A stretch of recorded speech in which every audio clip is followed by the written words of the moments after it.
Vernier depth gauge. Vernier depth gauge भी हम किसी चीज़ की गहराई या डेप्थ मेजर करने के लिए हम इसको यूज़ करते हैं। वर्नियर डेप्थ गेज जो होती है एक प्रिसाइज होती है। इनके भी डिफरेंट लीस्ट काउंट हो सकता है। हर एक इंस्ट्रूमेंट का लीस्ट काउंट इसके ऊपर मेंशन होता है, तो आपने वो नोट कर लेना जो भी उसका लीस्ट काउंट होगा। अच्छा, इसके अंदर जो बीम होती है, जो फ्रंट वाला एरिया होता है, ये बेसिकली हम इसको यूज़ करते हैं अपनी सरफेस प्लेट के ऊपर। सरफेस प्लेट बेसिकली फिनिश होती है, जो इसका फ्रंट एज होता है बिल्कुल फिनिश होता है, 0-0 होता है। इसको हम अगर आम किसी भी टेबल पे, हो सकता है टेबल अनइवन हो तो हमें वो एक्चुअल साइज़, ऊपरी साइज़ जो है हमें वो ना मिल सके, तो इसका जो अगर आप चाहते हैं एक्यूरेट साइज़, तो फिर आपको सरफेस प्लेट के ऊपर आपने इसको यूज़ करना है। तो इसके अंदर कुछ बॉडी पार्ट्स हैं, सेम वर्नियर कैलिपर की तरह ही होता है। इसके अंदर ये मेन स्केल है, इसकी ये वर्नियर स्केल है जो इसके ऊपर स्लाइड करती है, ठीक है। ये इसके एडजस्टमेंट है आपका, इसको लॉक नट कह सकते हैं, और ये स्क्रू एडजस्टमेंट है, ठीक है। इसको हम जब कर लेते हैं तो यहाँ पे इसकी एडजस्टमेंट हो सकती है। ये इसकी मेन स्केल है।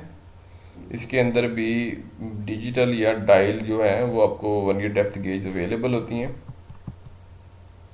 ये हमारे पास डायल जो आपकी डेप्थ गेज है, इसके ऊपर डायल बना होता है। सेम चीज़ हमने इसको अपनी जो भी डेप्थ है उसके ऊपर अप्लाई करने के बाद यहाँ से हम डायल के ऊपर जो रीडिंग है वहाँ से हम रीडिंग मेजर कर सकते हैं। इसी तरह इसके अंदर डिजिटल जो आपकी डेप्थ गेज होती है वो भी इसी तरह होती है। इसको भी हम इसी तरह इसको जस्ट अप्लाई करने के बाद उसकी जो रीडिंग्स है वो यहाँ से हम मेजर कर सकते हैं।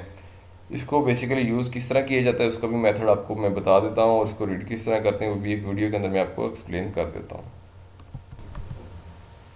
Please support me with subscribe my YouTube channel, also like and share my video. अच्छा जी, नेक्स्ट इंस्ट्रूमेंट आपके सामने शो हो रहा है, नज़र आ रहा है, इसको कहते हैं हम depth gauge. Depth gauge just किसी चीज़ की गहराई मालूम करने के लिए यूज़ की जाती है। ये बहुत ज़्यादा प्रीसाइज होती है। जो इसका आपका फ्रंट एज आप देख रहे हैं ये बिल्कुल एक्यूरेट फिनिश होता है, 0-0 फिनिश होता है। किसी भी आपकी इसको यूज़ करने के लिए मोस्टली हम जो यूज़ करते हैं वो सरफेस प्लेट करते हैं, सरफेस प्लेट के ऊपर, क्योंकि बिल्कुल ये आपकी स्मूथ होती है। तो स्मूथ सरफेस प्लेट के ऊपर जब हम यूज़ करेंगे तो एक्यूरेट हमें डिमेंशन देंगे। इसका सेम यूज़ है जिस तरह हम करते हैं आपके वर्नियर कैलिपर का, उसी तरह इसका भी इस्तेमाल होता है। सेम टू सेम है इनका यूज़। और इसका लीस्ट काउंट आप देख सकते हैं, यहाँ पे लिखा हुआ है 0.02।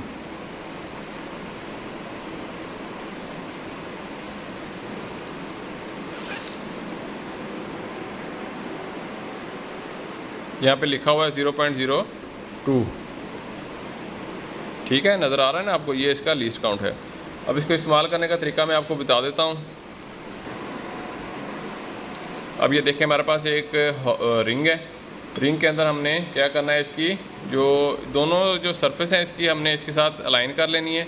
और यहाँ से मैंने जो नट को लूज़ किया तो ये देखें नीचे आपकी सरफेस प्लेट के साथ टच हो गया, तो इसको मैंने लॉक कर लिया। लॉक करने के बाद वैसे ही जिस तरह हम पहले करते हैं। अगर अभी तक आपने मेरा चैनल सब्सक्राइब नहीं किया तो पहले चैनल सब्सक्राइब कर लें और साथ वाले बेल आइकॉन को भी क्लिक कर लें ताकि नई आने वाली वीडियो का नोटिफिकेशन आपको मिल सके। इसकी हमने रीडिंग ले लेनी है। यहाँ से रीडिंग का वही मेथड है कि हमने देखना है कि जीरो डायरेक्ट कोइंसाइड कर रहा तो डायरेक्ट लेना है, अगर नहीं कर रहा तो हमने वही तरीकाकार करना है जो वर्नियर में किया था। अब देखेंगे जो ज़ीरो आपका यहाँ पे